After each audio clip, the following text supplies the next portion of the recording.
రాత్రిపూట కలవాలన్నప్పుడు ఎరెక్షన్స్ రావట్లేదు, అంగం గట్టి పడట్లేదు. పొద్దున్న చూస్తే అంగం భలేగా గట్టిగా ఉంటుంది. అసలు ఎందుకు? రాత్రి ఎందుకు రావట్లేదు ఎరెక్షన్స్? సామాన్యంగా నేచురల్. రాత్రిపూట కలవాలనుకుంటారు, రాత్రిపూట ఎంజాయ్ అనుకుంటారు. అంతేగాని నిద్రపోయిన తర్వాత పొద్దున లేసి చేయండి అంటే అది నేచురల్‌గా లేదు. అయితే దీని గురించి మనం తెలుసుకుందాము. ఎప్పుడు మనము డాక్టర్‌ని సంప్రదించాలి? అసలు అంగము గట్టిగా పడడానికి కారణాలు ఏంటి? అవన్నీ కొంచెం బ్రీఫ్‌లీ చూద్దాము. ఇప్పుడు మార్నింగ్ పొద్దున పూట ఏవైతే ఎరెక్షన్స్ వస్తాయో, ఎప్పుడైనా సరే ఎరెక్షన్స్ రావడానికి కారణం అంటే మార్నింగ్ పూట పొద్దున అది హెల్తీ ఉన్నట్టు. ఒకవేళ సాఫ్ట్ ఉంది, మీకు ఎరెక్షన్ మంచిగా లేదంటే మీకు ప్రాబ్లమ్ ఉన్నట్టే. ఎరెక్షన్ మంచిగా రావాలన్నప్పుడు మీకు REM స్లీప్ అని ఉంటుంది, ర్యాపిడ్ ఐ మూమెంట్ స్లీప్. ఈ స్లీప్ ఏమిటంటే నిద్ర మంచిగా మీకు డీప్ స్లీప్లో మీరు ఉండాలి. అలాగే టెస్టోస్టెరాన్ లెవెల్స్ ఎక్కువగా ఉంటాయి. మీ టెస్టోస్టెరాన్ లెవెల్స్ ఏవైతే ఉంటాయో అవి అప్పుడు టాప్ మీద ఉంటుంది, పీక్ మీద ఉంటాయి. టెస్టోస్టెరాన్ లెవెల్స్ అంటే హీరో హార్మోన్ కూడా చెప్తారు దాన్ని, అంటే కింగ్ ఆఫ్ హార్మోన్స్ కూడా అని చెప్తారు. దీనివలన మంచి ఎరెక్షన్స్ వస్తాయి. మూడోది అలాగే బ్లడ్ ఫ్లో మంచిగా ఉంటుంది అప్పుడు ఆ టైంలో. ఎందుకంటే మీరు పడుకొని ఉంటారు, నిద్రలో ఉంటారు, బ్లడ్ ఫ్లో మంచిగా పోతుంది బాడీ పార్ట్కి. అలాగే నాలుగోది అక్కడ నరాలు ఏవైతే ఉంటాయో స్టిమ్యులేట్ అవుతాయి. ఇవన్నీ ఏంటంటే మీకు పొద్దున పూట మీకు ఎరెక్షన్స్లో హెల్ప్ చేస్తాయి. ఆ ఎరెక్షన్ గట్టిగా వస్తుంది, స్టిఫ్గా ఉంటుంది. కానీ వీళ్ళు ఏం చేస్తారు, నార్మల్లీ ఎరెక్షన్ వచ్చేసిందని పోయి కలుద్దామని ఎప్పుడైతే ట్రై చేస్తారో ఆ సమయంలో అది మళ్ళీ పడిపోతుంది. ఎందుకు పడిపోతుంది అట్లా? పొద్దున పూట కూడా చాలామందికి అట్లా అవుతుంది. ఎందుకంటే అది psychological, most of all psychological కూడా ఉంటుంది. దాని గురించి డీటెయిల్ డిస్కస్ చేద్దాము. రాత్రిపూట ఎరెక్షన్ రావట్లేదంటే అది ఎరెక్టైల్ డిస్ఫంక్షన్ ఇష్యూ, దాని గురించి కూడా మాట్లాడదాం. ఇప్పుడు ప్రస్తుతం మార్నింగ్ ఎరెక్షన్స్కి అయితే మనం 4 కారణాలు చూసాం. ఎట్లయినా నిద్ర మంచిగా ఉండాలి, మంచిగా ఉంటుంది, REM సైకిల్స్ స్లీప్ సైకిల్స్ ఉంటాయి అందులో. అలాగే మీకు సెకండ్ వచ్చేసి టెస్టోస్టెరాన్ లెవెల్స్ మొత్తం పీక్ పైన ఉంటాయి. మూడోది వచ్చేసి మీకు అక్కడ అది నర్వ్ స్టిమ్యులేషన్ ఏదైతే ఉంటుందో అది ఉంటుంది. నాలుగోది బ్లడ్ సప్లై మంచిగా ఉంటుంది. ఇవన్నీ మంచిగా ఉంటే ఎరెక్షన్ మంచిగా 100% వస్తుంది. ఒకవేళ ఇవి మంచిగా లేకపోతే మీకు ఎరెక్షన్స్ మంచిగా రావు.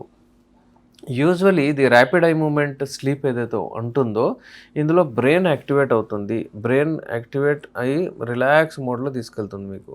దానివలన మంచిగా ఎరెక్షన్స్లో హెల్ప్ అవుతుంది, బ్లడ్ ఫ్లో మంచిగా పోతుంది అంగం దగ్గర. అలాగే సెకండ్ పాయింట్, మనం టెస్టోస్టెరాన్ సర్జ్ ఏదైతే ఉంటుందో, టెస్టోస్టెరాన్ లెవెల్ ఎక్కువ ఏదైతే ఉంటుందో ఆ సమయంలోనే ఉంటుంది. 10 to 4 ఉత్పత్తి అవుతుంది. 4 o'clock పొద్దున పూట ఏంటంటే ఫుల్ పీక్ పైన ఉంటుంది, ఫుల్ ఎరెక్షన్స్ వస్తాయి. ఇది కూడా ఉంటుంది. నార్మల్లీ నర్వస్ ఏదైతే ఉంటుందో, నర్వస్ సిస్టమ్ రెగ్యులేషన్, ఎప్పుడైతే మీరు పడుకుంటారో అక్కడ నర్వస్ సిస్టమ్స్, నర్వ్స్ ఏవైతే ఉంటాయో అవి యాక్టివేట్ అవుతాయి. అవి చాలా అంటే మీకు నరాలు చాలా ఫ్రెష్ అయిపోతాయి అన్నమాట. దానివలన కూడా సంకేతాలు వెళ్తాయి బ్రెయిన్కి. మీకు parasympathetic nervous systems take over అవుతుంది, మీరు అవి తీసుకుంటుంది. అంటే మీకు ఇన్వాలంటరీలీ ఎలక్షన్స్ వచ్చేస్తాయి. మీకు తెలియదు అట్లా ఎలక్షన్ వచ్చేస్తుంది అట్లా.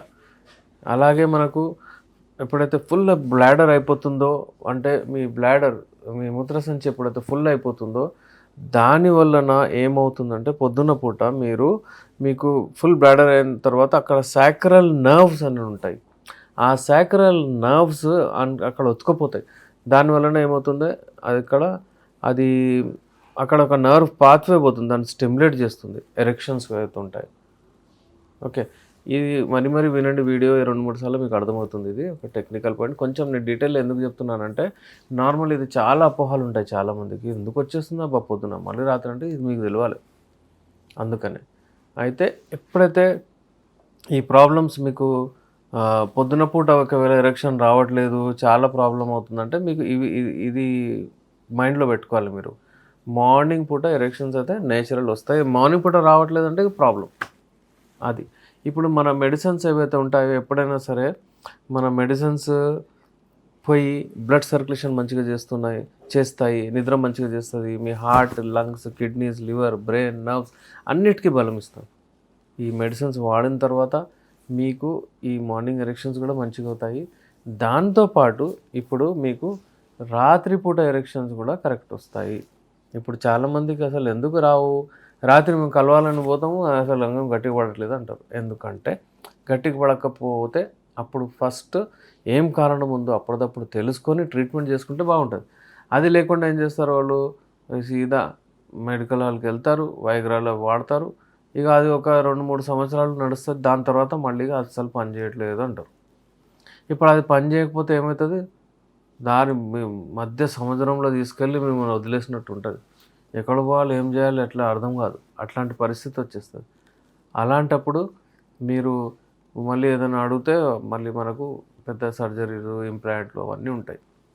అందుకే యునానీ మెడిసిన్స్ ఏవైతే ఉంటాయో నేచురల్ మెడిసిన్స్, ఈ మెడిసిన్స్ మీరు వాడండి. ఫుడ్ సప్లిమెంట్స్ లాగా. దీనికి సైడ్ ఎఫెక్ట్ ఏమి ఉండదు, కెమికల్స్ ఏమి ఉండవు. ఇప్పుడు ఇవన్నీ ఏంటంటే మీరు చూడండి, యూఏఈ, దుబాయ్ అటు ఇటు అక్కడ నుంచి ఫార్ములాస్ వచ్చిన ఫార్ములాస్ ఇవే. ఫస్ట్ యునాన్, గ్రీస్, అక్కడ నుంచి మా మెడిసిన్ యునానిది స్టార్ట్ అయింది. యునానీ మెడిసిన్ అంటే హెర్బల్ మెడిసిన్ ఒక రకమైన బ్రాంచ్. దీనికి సింగిల్ సైడ్ ఎఫెక్ట్ కూడా ఉండదు. యునానీ మెడిసిన్స్ హల్వా రూపంలో, క్యాప్సూల్ రూపంలో, ట్యాబ్లెట్ రూపంలో, మరిన్ని షర్బత్ అంటే ఒక రకమైన డికాషన్, అవన్నీ మెల్లమెల్లగా చాలా రకాల విశాలమైన ఇది ఒక బ్రాంచ్ ఆఫ్ మెడిసిన్ ఇది. దీంట్లో సైడ్ ఎఫెక్ట్ అయితే అస్సలు ఉండదు, జీరో సైడ్ ఎఫెక్ట్. అది నేను 100% మీకు చెప్పగలుగుతాను. సో ఎప్పుడైతే రాత్రిపూట మీకు ఒకవేళ ఎరెక్షన్స్ రావట్లేదు, అలా ఏదైనా ప్రాబ్లం వస్తుంది కలవాలన్నప్పుడు, అంటే మీరు ఫస్ట్ అది చూడాలి ఎందుకు వస్తుంది ఇలా. యాక్టివిటీ ఏదైనా తగ్గిందా, అంటే నేను నడుస్తలేనా. ఇప్పుడు మన చాలా మంది ఉంటారు సాఫ్ట్వేర్ ఫ్రెండ్స్, ఐటీ సెక్టర్లో చాలామంది ఒకటే జగలో కూర్చొని, డాక్టర్స్, ఇంజనీర్స్ ఒకటే జగలో కూర్చొని పని చేస్తుంటారు. వాళ్ళకు కూడా మెడిసిన్ అవసరం పడుతుంది అప్పుడప్పుడు. అందుకే ఏంటంటే ఎప్పుడైనా సరే మీరు యాక్టివిటీని మంచిగా పెట్టుకోండి, ఎక్సర్సైజ్ చేయండి, అది చూడండి. నెక్స్ట్ మరి డైట్లో టెస్టోస్టెరాన్ తగ్గిందా లేదా చూసుకోవాలి మీరు. ఒకవేళ టెస్టోస్టెరాన్ లెవెల్ తగ్గితే మీరు ఇమీడియట్లీ టెస్టోస్టెరాన్ బూస్టర్ మా దగ్గర ఉంది, మేము ఇస్తాము, సరిగా అయిపోద్ది. అలాగే అంగం సైజు కూడా చిన్నగా తగ్గిపోద్ది, కోరికలు తగ్గిపోతాయి. అప్పుడప్పుడు కోరికలు ఉంటాయి కానీ చేయాలనుకుంటారు. ఇవన్నీ ఏంటంటే ఎరెక్టైల్ డిస్ఫంక్షన్ ప్రాబ్లమ్స్లో వస్తాయి. ఈ ఎరెక్టైల్ డిస్ఫంక్షన్ని కరెక్ట్ చేసుకుంటే అంత సరిగా అయిపోతుంది. బేసిక్ ఇది. పొద్దున్న ఎరెక్షన్ వస్తుంది, మూత్రం పోయిన తర్వాత మూత్రం వస్తుంది, పోయి ఎరెక్షన్ గట్టిగా ఉంది, పోయి మూత్రం చేసి వచ్చిన తర్వాత వెళ్ళిపోతుంది అంటారు. అదే నేను ఇప్పుడే చెప్పాను కదా మీకు, అక్కడ స్టిమ్యులేట్ అవుతుందని సాక్రల్ నర్వ్, అందుకే అవుతుంది అక్కడ. మీరు పోయి అక్కడ ఎంటీ చేసేసారు, మూత్రం పాస్ చేసేసారు, మూత్రం చేసేసారంటే ఇక స్టిమ్యులేషన్ ఫినిష్ అయిపోతుంది, అక్కడ మీకు ఎరెక్షన్ కూడా పడిపోతుంది. ఈ సింపుల్ లాజిక్, ఇది నేచురల్, పరేషాన్ అవ్వద్దు. మీరు రెమెడీస్ అవన్నీ వాడుతుండండి. హెల్తీ కూడా ఉంటే నా ఛానల్ ఫాలో అవ్వండి. మన ఛానల్లో అన్నీ డీటెయిల్గా నేను ఫుడ్ గురించి, డైట్ గురించి కూడా చెప్పాను. హెల్తీ సెక్స్ ఉండాలంటే హెల్తీ డైట్ ఉండాలి, ఎక్సర్సైజ్ మంచిగా ఉండాలి. మరిన్ని వీడియోస్ కొరకు, అపాయింట్మెంట్ కొరకు చూస్తుండండి. నేను మీ డాక్టర్ ఎస్ఆర్ రెహమాన్, ఎండి యునాని, నాంపల్లి, హైదరాబాద్ నుంచి.